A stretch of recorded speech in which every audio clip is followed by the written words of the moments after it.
right now we have the entrenched energy monopolies and cartels.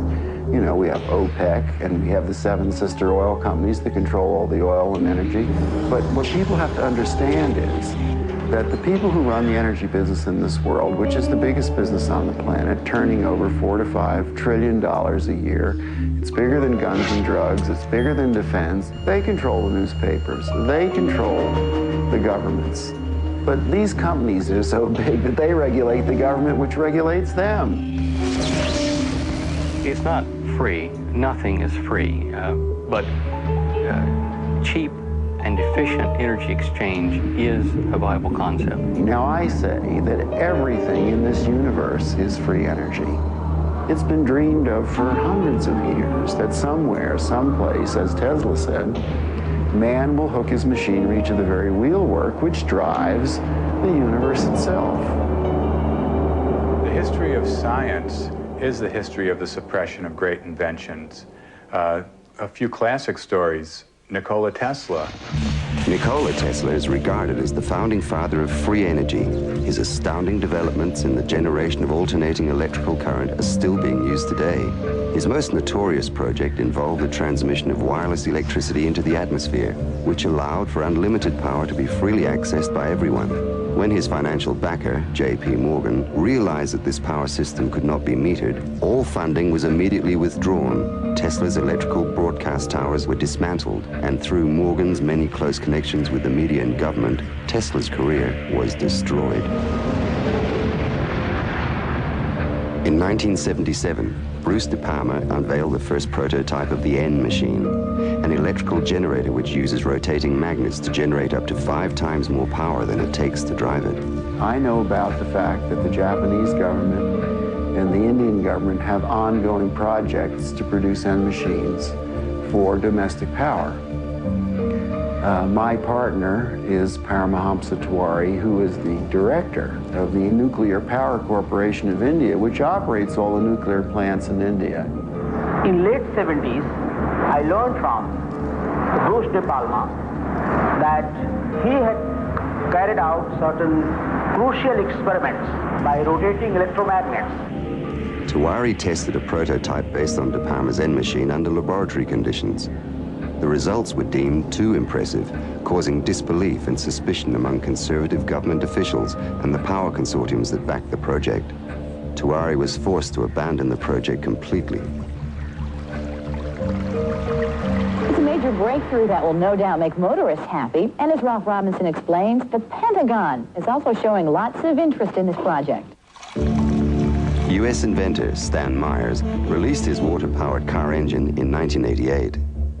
The Pentagon flew a lieutenant colonel in last week to look at Myers' invention. There's talk of possibly using it in the Star Wars defense program and to run Army tanks. Myers found it virtually impossible to secure financial backing after certain Pentagon officials paid him a visit. A number of similar inventions were developed and tested all around the world. My best friend was killed over this matter.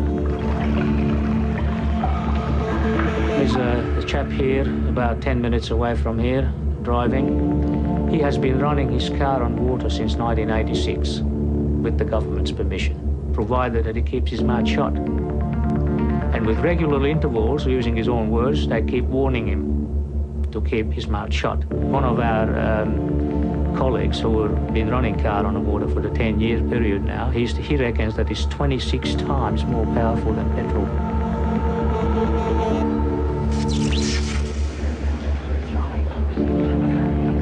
If you invent a better mousetrap, the world may beat a path to your door. If you invent a free energy machine, there'll be a path beat to your door, but you don't want those people there.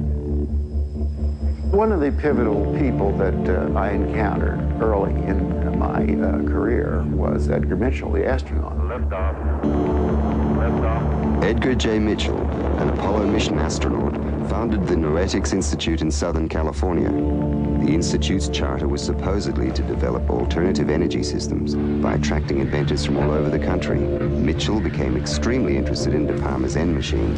He made De Palma a paltry offer to buy out the invention, which De Palma naturally refused.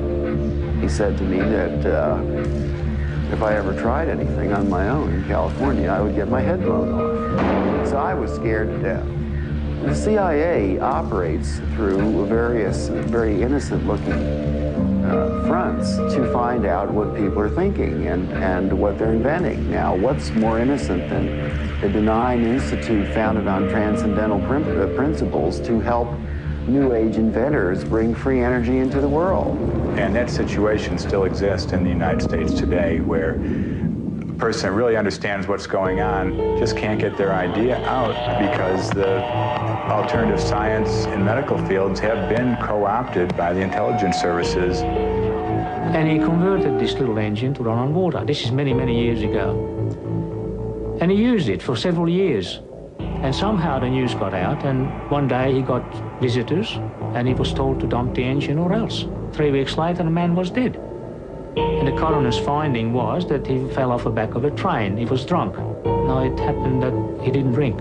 Even Dr. Townsend T. Brown, the electrogravitic research scientist, has on his 16-millimeter film of his lab tests, which we've got here, he has guys with the black suits and black hats come into the place. You can see where the legends come from. I mean, these guys come in and they look like, you know, bad Bart to black man. I mean, it's classic, and these things do happen.